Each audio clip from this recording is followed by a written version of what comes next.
Olá, esse é o Savingcast, o seu podcast da Saving Cloud. Confira a edição de hoje.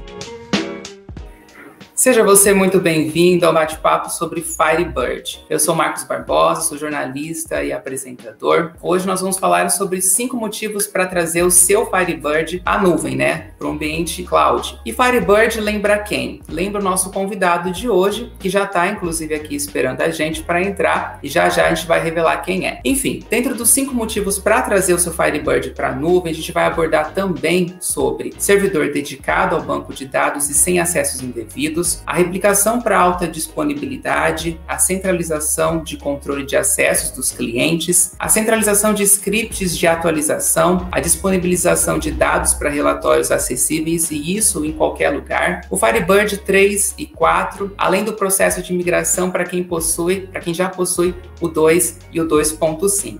A gente vai trazer também as principais características e diferenciais sobre o Firebird 4. Então é bem importante que você acompanhe todo o nosso bate-papo aqui. E é hora de apresentar então quem é o nosso convidado, e ninguém melhor para falar sobre esses temas do que ele, Enfim, ele é DBA em Firebird, especialista no banco de dados e administrador de comunidade sobre o assunto. Hoje a gente vai receber o Edson Gregório, certo? Recapitulando então, o tema do nosso evento de hoje é 5 motivos para você trazer o seu Firebird para a nuvem ou ambiente cloud. E dentre os assuntos que abordaremos, repassando aqui para vocês, a gente vai falar sobre servidor dedicado ao banco de dados e sem acessos indevidos, a replicação para alta disponibilidade, a centralização de controle de acessos dos clientes, a centralização de scripts de atualização. Também vamos falar sobre a disponibilização de dados para relatórios acessíveis de qualquer lugar, Firebird 3 e 4,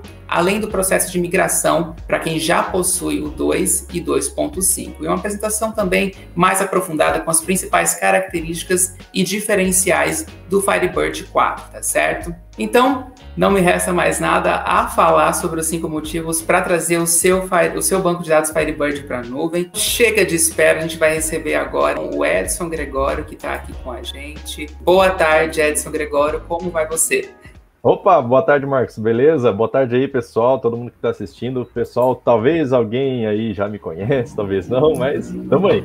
Lembrando então, gente, que o Gregório ele já participou de outras lives da Saving Cloud e esse conteúdo está disponível aqui no nosso YouTube, mas não saia daqui agora não, tá? No final do vídeo você vai lá e assiste esse conteúdo lá na nossa aba Vídeos aqui no YouTube, certo?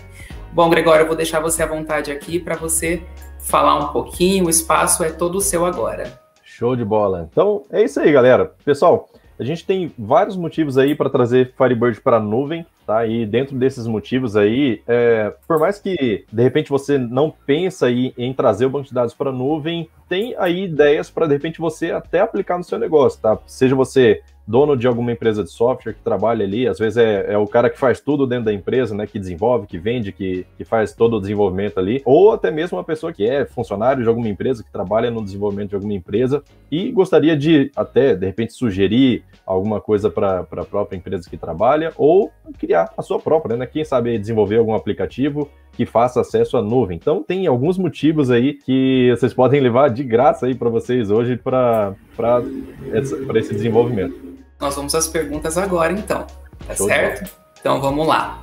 Por que o Firebird é uma boa opção para quem busca um servidor dedicado, livre de acessos indevidos? Vamos lá. Firebird, como a grande maioria aqui deve saber, tem, ou de repente se não sabe, vamos lá. Firebird é um banco de dados que ele é open source e ele tem licença livre para você utilizar no seu comércio, no seu tipo de negócio, mesmo que você ganhe dinheiro em cima disso. Tem banco de dados que você pode utilizar ele para desenvolvimento de estudo, para fins acadêmicos, por exemplo, só que se você for utilizar para meio comercial, aí você vai ter que desembolsar um dinheiro aí. Ou até mesmo tem bancos de dados, como o SQL Server, por exemplo, que ele já te exige... ele te dá uma versão gratuita, só que é limitada a um banco de, no máximo, se eu não me engano, 4 GB, tá? Me corrijam aí se eu estiver errado. Mas ele tem uma limitação de tamanho de banco, e a gente sabe que dependendo do tipo de negócio que você tem, 4 GB, na verdade, vem rapidinho, Então, eu conheço mesmo pessoas do canal que já relataram ter bancos maiores de 100 GB que roda tranquilo com o Firebird, e o Firebird não tem limitação nenhuma quanto a isso, né? Você pode ter, na verdade, tem limitação, mas a limitação é 32 tera de banco de dados na versão 2.5, a gente já está na 5.0 do Firebird. Então, com relação a você ter um servidor dedicado, fica uma boa vantagem, porque, assim, várias pessoas criticam o Firebird, na verdade, às vezes, sem conhecer outros bancos de dados, dizendo assim, mas se eu pegar o arquivo do banco de dados do Firebird, colocar em outra máquina e instalar o serviço do Firebird em outra máquina, eu consigo acessar todos os dados, então fica fácil da pessoa roubar os dados. Só que, independente do banco de dados, isso é possível, tá? As pessoas que têm acesso ao servidor físico conseguem entrar lá, pegar os dados que você tem dentro do banco de dados, consegue quebrar a senha de alguma forma. Então, o que acontece? Quando você utiliza Firebird dentro de um servidor dedicado, você já consegue controlar quem é que acessa esse servidor aí. E o ideal é que ninguém tenha acesso, assim, com relação ao usuário e tudo mais. Então, só as pessoas que estão cuidando do sistema, suporte, próprio desenvolvedor, de repente, pode ter acesso ao servidor. Mas a gente sabe que, na realidade, é difícil isso acontecer em clientes menores. Porque o cliente menor, ele tem lá, por exemplo, duas máquinas. Uma que é o caixa dele e outra que ele lança tudo de administrativo, financeiro e tudo mais. Então, fica difícil você bloquear o acesso ao servidor e pedir que o seu cliente tenha uma outra máquina só para isso, tendo que desembolsar uma baita de uma grana aí só para comprar um servidor dedicado, que vai ficar ali e na visão do seu cliente ele fala assim, cara, isso aí tá desperdiçado, vamos dizer assim, né? Na visão do seu cliente é isso. Então, quando você trabalha com um servidor em nuvem, você tem essa vantagem de que você sabe que só quem vai acessar esse servidor é você, seu cliente não vai colocar o dedo lá e você não vai ter ninguém tentando acessar isso de forma indevida, né? Fica bem mais protegido. Acho que é isso, para essa dúvida. É isso? Certo. Então vamos para a próxima. Como que funciona a replicação para alta disponibilidade? Vamos lá, essa é uma grande vantagem que tem no Firebird 4.0, já que ele veio com replicação para alta disponibilidade, né? Que a intenção é a seguinte, por exemplo, você tem lá o seu servidor local, não quero levar ele para a nuvem no momento, mas eu quero que esse servidor, se por acaso acontecer algum problema nele, seja por conta de hub que deu um problema na fonte do computador, ele desligou e você não consegue acessar, se você tem a replicação funcionando lá online, você, no caso, em nuvem, a melhor forma é o método assíncrono, né? Que de tempos em tempos ele envia as informações para o segundo servidor. Então você tem uma cópia do seu banco de dados pronta para ser utilizada em caso de pane no servidor principal. Deu pane, vocês sabem que para configurar o Firebird para acessar um servidor, basta mudar o IP, configurar a porta certinho, e aí você pode simplesmente, deu pane no servidor, seu cliente não tem que ficar esperando. Com uma ligação, coisa de 5 minutos, você já aponta para o novo servidor em nuvem e aí deixa o seu cliente trabalhando. Isso te dá uma tranquilidade, sem pressa, sem desespero, de corrigir o problema do servidor principal para que volte a utilizar ele, certo? Então, essa é a grande vantagem de uma replicação, por exemplo. E o ideal é que você tenha uma cópia desse banco num servidor separado. Não adianta nada você colocar no mesmo servidor, de repente pane, dá um pau no HD lá, e aí o seu backup está lá dentro, o seu banco que era para estar em alta disponibilidade morre junto com o banco principal, certo? Então, te deixa no desespero da mesma forma. Certo. Então, vamos para mais uma pergunta. Como realizar a centralização do controle de acessos dos clientes e como funcionam os scripts de atualização? Vamos lá. Essas são duas em uma, né? Que assim, existe possibilidade. Assim, cara, a grande maioria das empresas que desenvolvem aí, que precisam ter conforme a empresa vai crescendo, vai aumentando a carteira de clientes, você começa a perceber que, por exemplo, se você não tem um controle de acessos ao seu sistema, a pessoa de repente percebe um mais espertão lá, vai lá, copia o seu sistema, cola em outra máquina, vamos supor que ele contratou lá 2 máquinas, 3 máquinas, ou então por número de usuários. Então, se você não tem um controle de acessos, ele acaba percebendo que é só copiar para outra máquina que consegue acessar sem problema nenhum. Então, quando você trabalha com esse tipo de licenciamento, a qualquer momento o seu cliente pode falar assim, cara, eu tenho liberação para 3 usuários simultâneos, eu queria aumentar essa quantidade de usuários, e para aumentar essa quantidade de usuários eu já estou pagando mais. Quanto tempo demora para liberar? Cara, você não pode fazer isso simplesmente chumbado no seu código. Você tem que ter alguma fonte onde você atualize o contrato desse cliente, e aí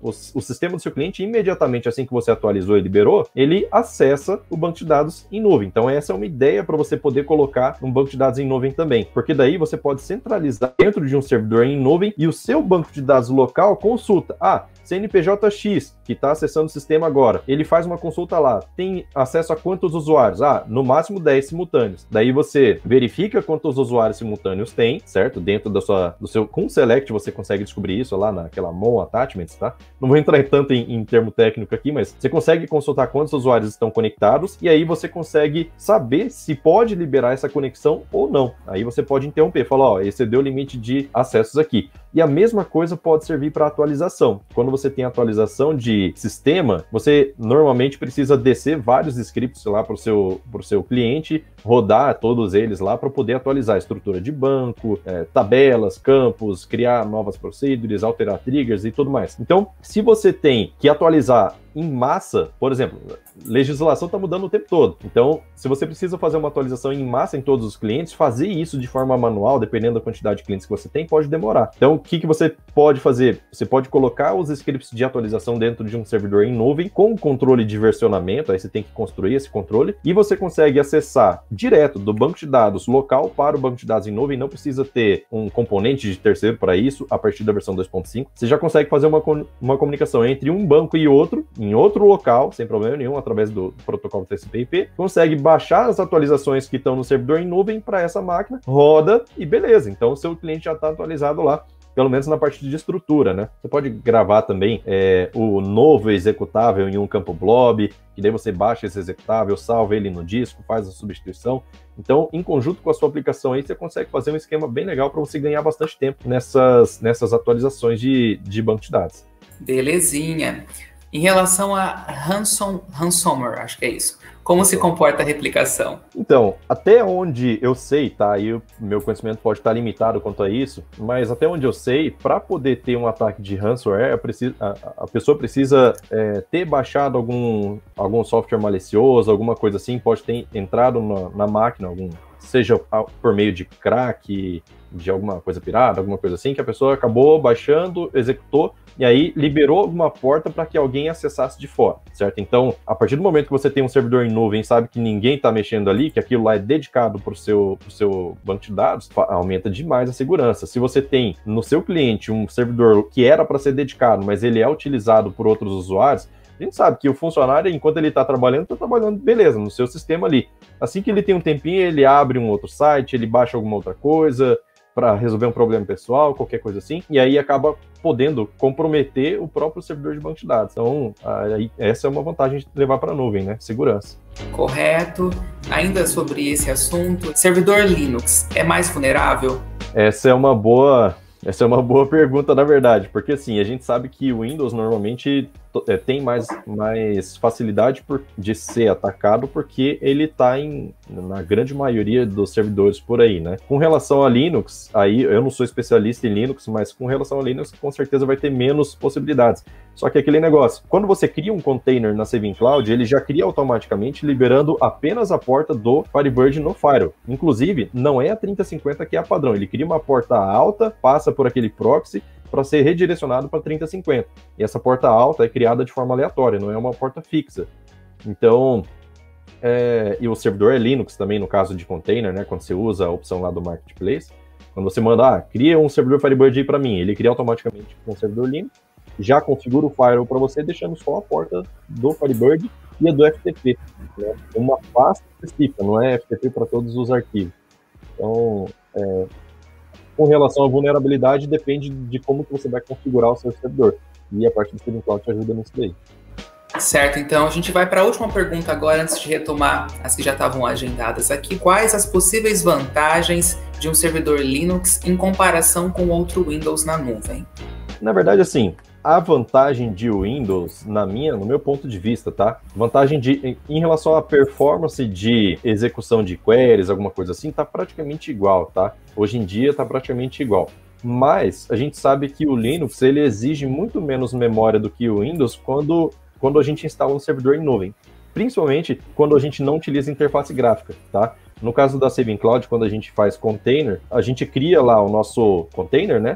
Que ele tem o Ubuntu que ele roda com um mínimo de 400 MHz de CPU, 128 de RAM. Ele já roda tranquilo. Já fiz vários testes aqui, funciona bem de boa. 128 MB de RAM é muito pouco, né? Vou falar a verdade. Mas roda bem de boa. E essa vantagem do Firebird também, que é um banco de dados super leve. Ah, mas aí, quando você for acessar a Saving Cloud, você vai precisar... Você não tem interface gráfica, você precisa manjar de Linux. Eu não manjo quase nada de Linux. E a Saving Cloud utiliza uma interface que é da Gelastic. A interface da Gelastic é extremamente intuitiva, fácil de você utilizar, criar pasta, subir arquivo, fazer download de arquivo, alterar, editar arquivo texto. Então é bem tranquilo. Fora que você tem acesso ao Shell também. Então, se você manja de Linux, você tem acesso ao Shell para fazer qualquer coisa lá dentro, da forma que você quiser.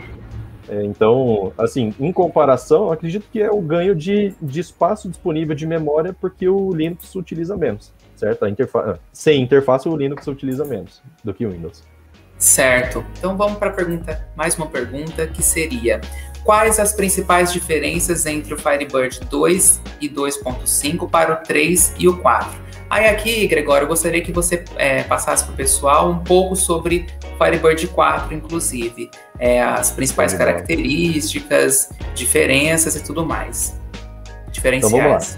Então vamos lá, olha só, Firebird 2 e 2.5, aí já começou a ter bastante vantagem da 2 para 2.5 com relação à quantidade de funções que apareceram e também performance em consultas, tá? Antes disso, aí seria o Firebird 1.5, já fica mais lento. O 2.1 para frente já fica melhor com relação à performance de leitura, escrita, né, do banco de dados, dos registros que você tem. Beleza, aí no 2.5 já tem bastante função lá, principalmente parte de PSQL, que já cresceu bastante, que é a programação que você tem dentro do banco de dados, cresceu bastante, tem vários recursos, inclusive no 2.5, né, a partir do 2.5, a possibilidade de você acessar um banco de dados remoto de dentro do próprio banco de dados, utilizando PSQL, sem precisar utilizar componentes terceiros. Isso já foi uma baita de uma vantagem, porque às vezes você não quer fazer uma migração completa de dados, mas eu quero simplesmente consultar os dados de vendas da outra filial. Então você consegue conectar em outro banco remoto e fazer os dados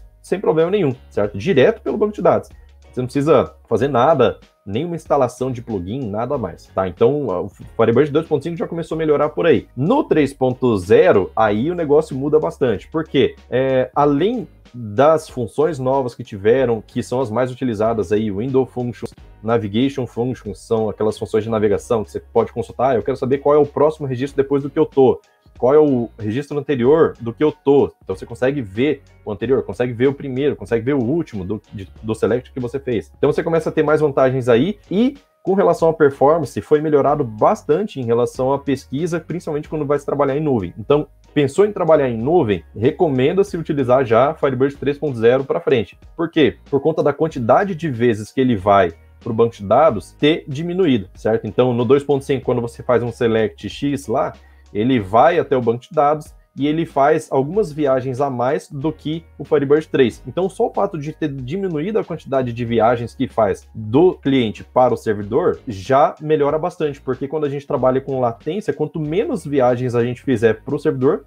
melhor, tá? Então, aí tem isso, tem a ideia de que o Firebird 3.0 foi melhorado bastante com relação à utilização de vários núcleos do servidor, tá? No 2.5, ele por padrão utiliza um núcleo só.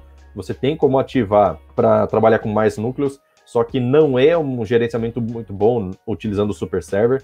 Aí você teria que utilizar um Super Classic por aí. Então, o Firebird 3 já tem vantagem com relação a isso, porque já foi tudo resolvido. E aí o Firebird 4 tem a baita da replicação nativa, né? Que você não precisa mais comprar componente terceiro, depender de desenvolvimento de outros para poder fazer. O 4.0 já tem essa baita dessa vantagem de replicação aí, que, na minha opinião, já vale a pena a migração para essa versão. Aí, deixa eu ver aqui, ó, falar um pouco sobre o Firebird 4. Bom, basicamente é isso. Não tiveram mudanças muito grandes em estrutura, mas tem tipos de dados novos com campos numéricos que cabem mais informações para ter mais precisão. Tem parte da replicação, né? E algumas funções mais, né? Tem como você, por exemplo, descobrir o último dia do mês agora só através de uma função. É uma função que eu vi recentemente. Codificar blob binário para base 64, já tem como fazer. Tem mais coisas aí, né? Mas confesso que eu não li toda a documentação ainda do que tem. Mas tem bastante coisa legal, sim. Parte de time zone, que você consegue utilizar o horário baseado no local que a pessoa está e não um horário específico. Quando você atende sistemas que atendem em regiões diferentes. Então, tem essas vantagens aí também. Certo.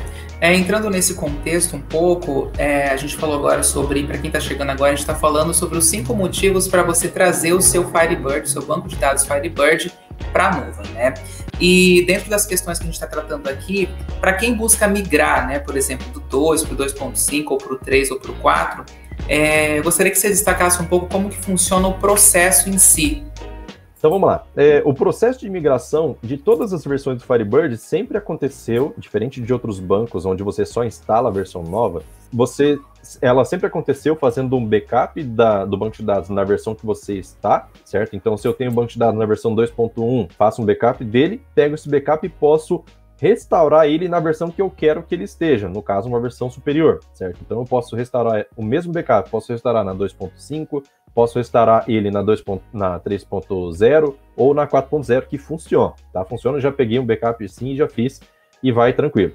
Aí, cada versão que tiver à frente da sua, com certeza tiveram alguns nomes que passaram a ser reservados, algumas palavras reservadas, tiveram funções novas, no caso do Firebird 4.0, eles estão desativando a utilização de UDF. Se você vai passar de um 32 para um 64 bits, você precisa ter certeza que a sua UDF, que a DLL da sua UDF, ela é compatível com o Firebird para onde você vai. E o ideal, na verdade, é parar de utilizar o UDF, né? Já que eles estão incentivando isso, e passar a escrever tudo em PSQL, certo? A grande maioria das funções, já desde a versão 2.0 aí, 1.5 também, né? Já passaram a ser escritas em PSQL, certo? Passaram a ser função interna, na verdade, né? Ainda assim, se você não tem essa função, tem condições de escrever ela no seu banco para que você não dependa de DLLs. Porque se você tem muita utilização de função de terceiros, se esse terceiro resolveu parar de fazer atualizações, você fica impedido de migrar o seu banco de dados até que você corrija ou substitua essas funções por uma coisa que você precisa. Antigamente, sim, realmente tinha bem pouca. Antigamente, eu digo assim, Firebird 1.5, 2.0, tinha bem pouca função e você dependia de UDF.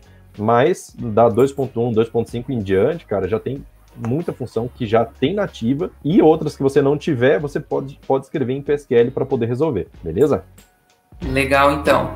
A gente vai, então, para mais interatividade. Se você quiser ir acrescentando alguma coisa mais além do que foi perguntado, fica à vontade também, tá? Tranquilo. Vamos lá, então. Em uma situação onde a internet venha a cair e estando o servidor na nuvem, como devemos proceder?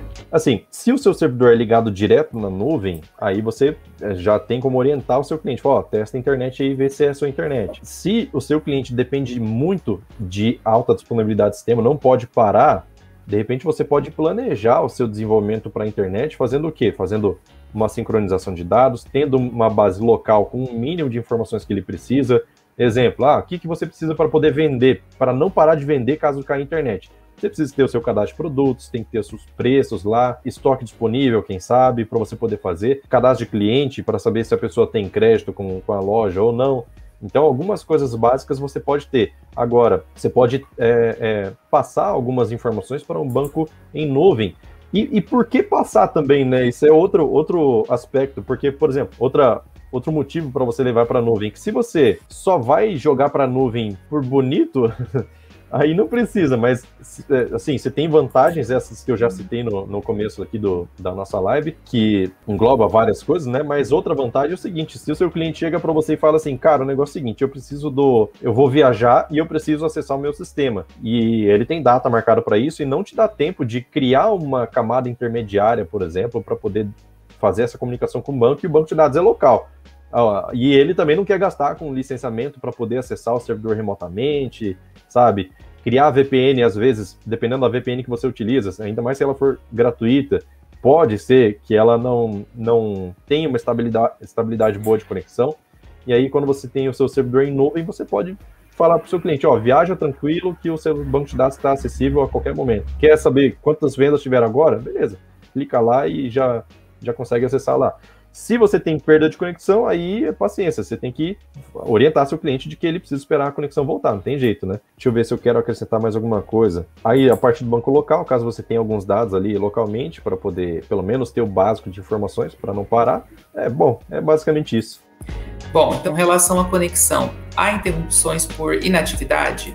No caso do servidor da Saving Cloud, é 24 horas, 24/7, não para. Existe, assim, deixa eu falar uma outra coisa aqui também, que já aconteceu comigo, tá? E é um problema que se resolveu automaticamente, não consegui achar o motivo, mas a gente desconfia de algumas coisas. Que assim, você está conectado no servidor, de repente dá 3 minutos lá que ficou ocioso, pum, a conexão cai. Dá mensagem lá de erro falando que não conseguiu escrever na conexão, e aí ele cai a conexão. Daí você tem que reconectar, e reconecta.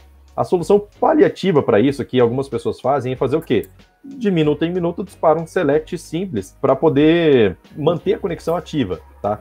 Só que esse tipo de problema, quando aconteceu comigo, eu pensei, agora eu vou descobrir. Aí eu fiz container separado, fiz o teste dos meus problemas. Coloquei em versão diferente de Firebird, mesma coisa. Então, aí eu pensei, pô, ou esse problema já veio do Firebird faz muito tempo, ou não sei o que está acontecendo. Daí, pensando que pudesse ser, de repente, Saving Cloud, fiz uma conta na AWS, instalei 2.5 e 3.0 lá, mesma coisa, mesmo comportamento. De repente, o problema parou, certo? Então, o que eu desconfio, tá? Que é a instabilidade de internet, tá? Pode ser gerenciamento de conexões diretas lá, perdeu o pacote, ele já, por ser uma conexão mais sensível, e por perder um ou vários pacotes, de repente, ele derruba a conexão. E o Firebird, assim, ele entende, caiu a conexão de rede, ele já derruba a conexão e espera uma nova conexão. E depois disso, no grupo de estudos que tem lá no Facebook também, o pessoal já relatou, falou, cara, isso aí não é só com o Firebird que acontece, eu tenho o servidor MySQL também acontece, tem a parte de SSH, conexão SSH que também acaba acontecendo. De tempo em tempo, se tiver ocioso, ele vai lá e derruba. Só que isso...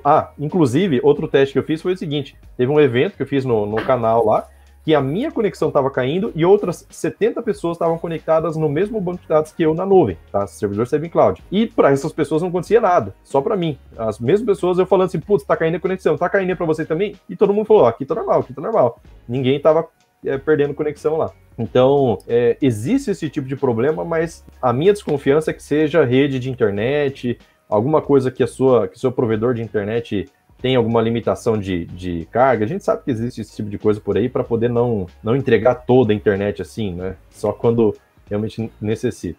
Vamos para mais uma pergunta, então. Para software escrito em .NET, qual o provider de Firebird que vocês recomendam para ser utilizado na programação para acessar o banco de dados? Tem que dar uma olhada no oficial, tá?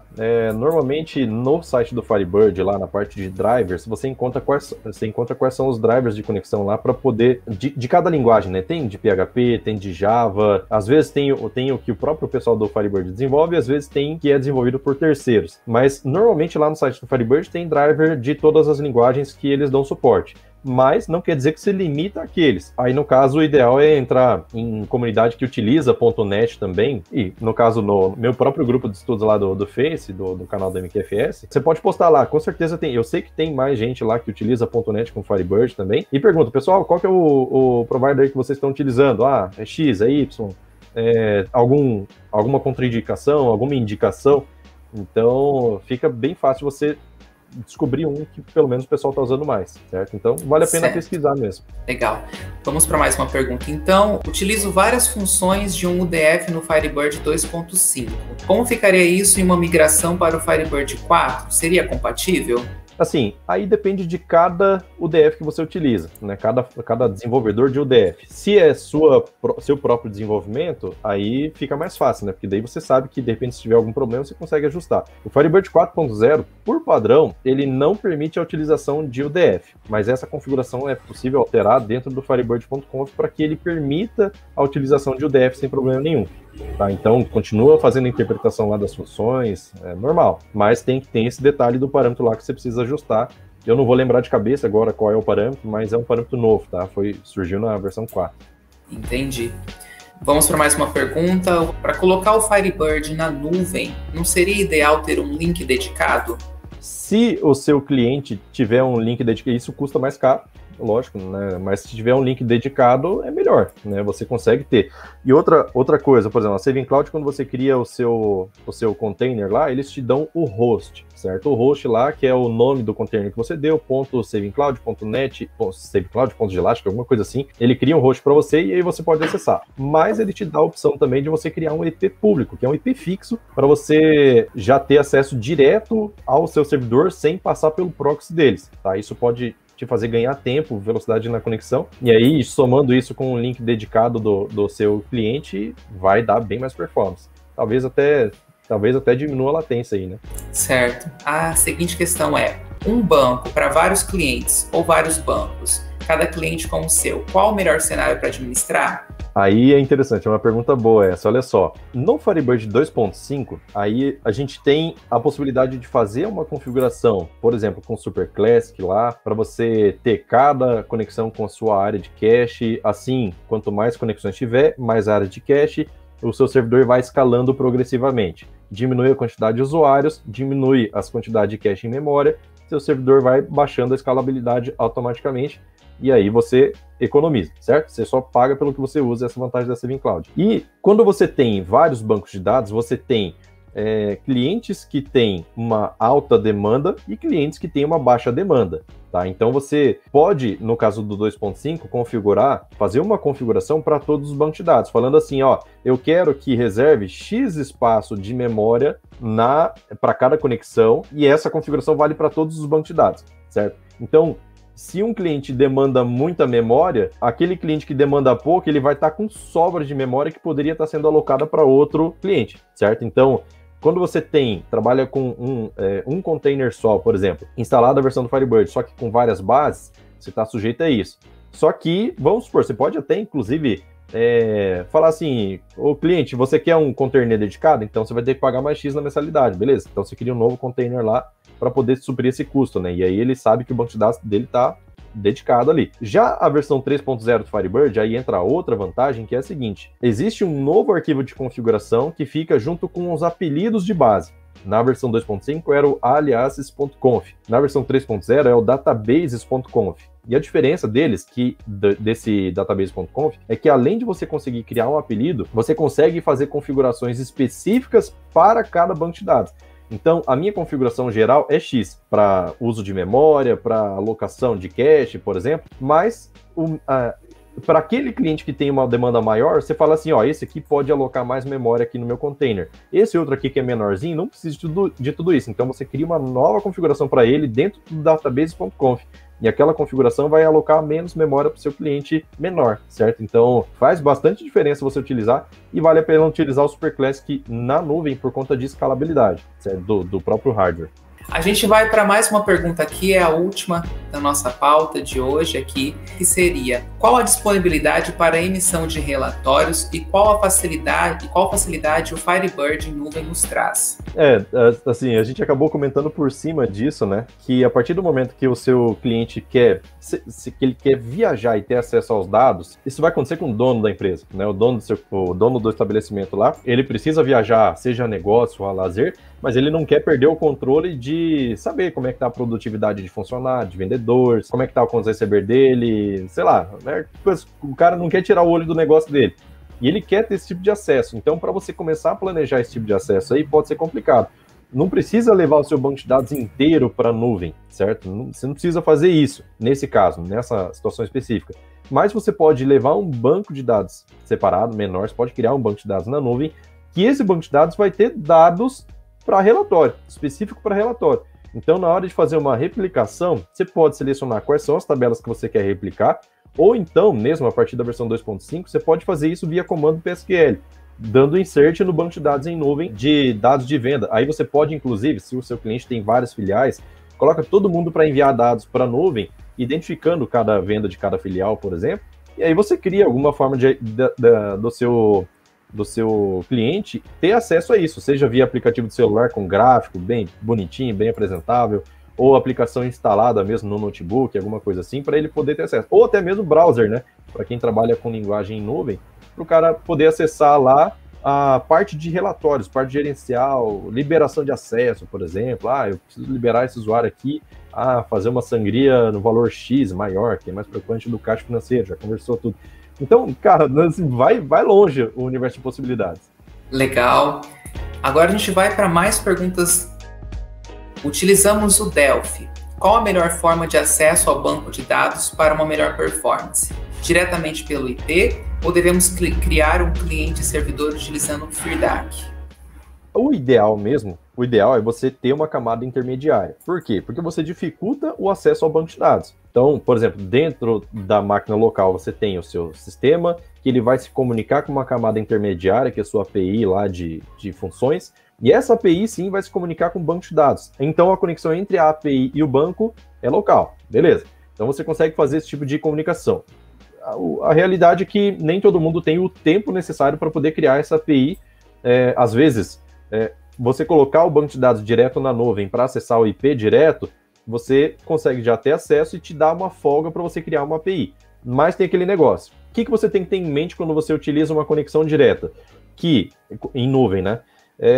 Que você não pode mais trazer tela fazendo o select, buscando todos os dados de uma tabela. Então, por quê? Se você abre uma tela de cadastro de produtos e já traz ela preenchida, o que você vai trazer? Você vai trazer um select de asterisco for um produto, certo? E esse select de asterisco for um produto, ele vai trazer, sei lá, 50, 60, 70 mil registros fazendo download da nuvem, sendo que seu cliente só quis abrir a tela para consultar um produto ou então para inserir algum produto novo, certo? Então, tem que passar a utilizar telas sem fazer a consulta, abre a tela vazia. Se o seu cliente quer pesquisar alguma coisa, exige que ele preencha pelo menos o básico do filtro. Por exemplo, a tela de contas a receber, exige que a pessoa abra a tela vazia, por exemplo, e antes de clicar no pesquisar sem informar filtro nenhum, fala assim, informa pelo menos uma data inicial, data final aqui, para poder buscar uma quantidade menor de registros, tá? Então e se ainda assim a pessoa quiser pesquisar, você pode dar um aviso, você está pesquisando todos os registros. Se você fizer isso, vai demorar um pouco. Confirma a pesquisa, sim ou não. Então,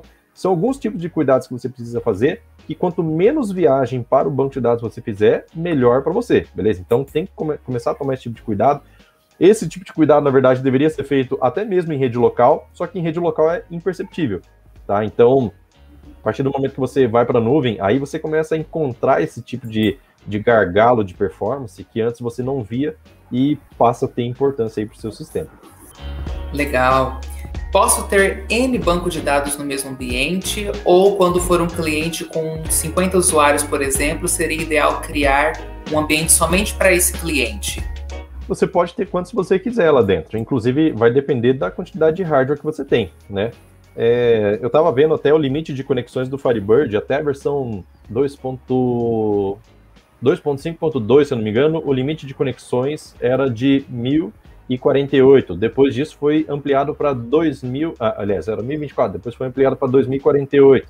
Mas existem relatos aí de que ultrapassa isso se você tiver um hardware que suporta. Então, você tem que olhar para a limitação do hardware, tá? Dá preferência para a limitação do hardware. Se você tem um disco que não é um SSD, por exemplo, no caso da Saving Cloud é tudo SSD, se você tem pouca RAM, pouco processador, então você tem que mensurar isso. Para quem quiser dar uma olhada, tem um vídeo no meu canal, para quem acho que eu nem falei no meu canal aqui, né? Meu querido Firebird SQL. Mas para quem não sabe, lá no meu canal tem um vídeo que chama, se você digitar assim, MQFS, que é a abreviação de Meu Querido Firebird SQL, MQFS 500, o número 500 conexões, você já vai encontrar um vídeo que eu mostro como dimensionar a quantidade de RAM que você tem disponível para configurar o quanto o seu sistema vai utilizar, o quanto o Firebird vai utilizar. Então, você configura uma quantidade que está disponível para ele não dar estouro de memória, certo? Então, tudo vai do seu hardware. Se você tem um hardware super potente, você pode botar banco de dados lá que não tem problema nenhum, não. Legal! Vou te dar a oportunidade de você apresentar mais sobre o seu trabalho, sobre o seu canal e tudo mais. Fica à vontade aí para falar para o pessoal. Show de bola. Então, vamos lá. O meu nome é Edson Gregório, para quem não conhece. Eu tenho o canal Meu Querido Firebird SQL. Está presente no YouTube, no Facebook, no Instagram, no Telegram. Então, tem todos esses ambientes aí para poder fazer pesquisa. Inclusive, são feitos conteúdos todos os dias, sendo que segunda, quarta e sexta, todos os dias úteis, né? Sendo que segunda, quarta e sexta, vídeo gravado de conteúdos diversos sobre performance, sobre criação de relatórios, forma de escrever selects de forma diferente, utilizando recursividade, uma porrada de coisa que tem lá. E nas terças e quintas eu abro o canal abro 1 hora de live para poder tirar dúvidas, assim como a gente está fazendo aqui agora, né? Só que são dúvidas gerais sobre Firebird, não só sobre nuvem, né? Então, nesse canal eu pego sugestão do pessoal, tento ajudar o máximo possível, tá bem corrido mesmo para poder ajudar todo mundo, mas tem esse canal aí. Então, quem quiser participar, é só procurar meu querido Firebird SQL, que vocês vão encontrar em algum lugar, ou no Face, ou no Instagram, ou no YouTube, ou em todo lugar. Muito bom. O Gregório vai sair aqui um pouquinho, mas a gente vai trazer agora a questão dos nossos data centers, por exemplo. Eles são no Brasil, com sede no Brasil, um em Campinas, aqui no interior de São Paulo, e o outro em Fortaleza. Os servidores da Saving Cloud, além de modernos, eles são totalmente escaláveis. O nosso atendimento também é todo centralizado aqui no Brasil, e o mais legal de tudo, é em português. E nós estamos presentes também em toda a América Latina. A gente tem um time de primeiro no suporte técnico e também no comercial. Então aqui você encontra todo o amparo necessário para receber os nossos serviços e, além disso, tratar os possíveis problemas técnicos. Eu vou trazer o Edson Gregório aqui de novo para a gente poder sanar algumas dúvidas aqui. É possível escalar o Firebird com facilidade, tipo usando um balance? O próprio servidor da Saving Cloud, automaticamente ele te dá, na hora que você cria o container lá, dependendo do seu plano, ele vai te dar acesso a escalar de um mínimo de recursos para um máximo baseado no seu plano, certo? Então, eles chamam isso de cloudlets. Então, você contrata um número X de cloudlets e cada número X equivale a 128 de RAM e 400 MHz PU. Tem 2 cloudlets, então ele dobra, certo? Então, vai 256 e 800 MHz e assim por diante. Quanto mais você precisar, mais o hardware vai ser escalado. Agora, quando você utiliza, vamos supor, no caso do balance, seria o quê? Seria você faz uma quantidade de acesso, se sobrecarregar o servidor, aponta para outro servidor que teria um outro banco de dados. Aí seria um banco de dados separados, tá? Não seria o mesmo banco de dados, até porque o acesso seria o mesmo. Mas o que dá para você fazer é, por exemplo, a sua aplicação, né? Aí no caso, se tem essa quantidade de acesso, você teria que ter uma camada intermediária para poder recepcionar esses usuários e esses usuários fazerem a conexão no servidor de banco de dados, certo? Então, aí no caso não seriam vários usuários. A partir do momento que você se conectou na API, a API se conecta com um usuário só no seu banco de dados, certo? Então, basicamente isso. O banco de dados ele fica sempre num servidor só, que é um arquivo só, né? Certo, então. O nosso bate-papo de hoje, então, ele está chegando ao fim. Edson, muito obrigado pela sua participação, tá? E a disponibilidade de você. A palavra é com você agora. Valeu, Marcos. Eu que agradeço o convite aí, foi tudo tranquilo aqui na live, correu tudo bem, graças a Deus. E agradeço aí o convite e a participação de todo mundo aqui que tá aqui assistindo, que tá doando essa hora aí para poder assistir, que na verdade acaba obtendo mais conhecimento, mais conteúdo aí para, inclusive, aplicar na própria empresa, né, no próprio negócio, no próprio sistema. E é isso, fico feliz de ver que tem gente sempre participando, porque o Firebird está cada vez mais forte, meu amigo. Só observar os números. Sim, as lives sempre com muitas pessoas e também muita interatividade, isso é importante. Então é isso, Edson Gregório, muito obrigado pela sua participação. Eu lembro também que esse bate-papo com o Gregório sobre os 5 motivos para trazer o seu Firebird para a nuvem fica disponível também aqui no nosso canal no YouTube, e alguns recortes vão lá para as nossas redes sociais, todas elas @SavingCloud, certo? Twitter, Instagram, Facebook, LinkedIn, tudo @SavingCloud, tá bom? Um grande abraço a todos, obrigado pela companhia e até a próxima. E aí, gostou da edição de hoje? Não deixe de conferir as demais edições disponíveis na nossa plataforma de streaming. Aproveite e conheça as nossas redes sociais, todas elas @SavingCloud. E para mais conteúdos, acesse o nosso site savingcloud.com. Até a próxima!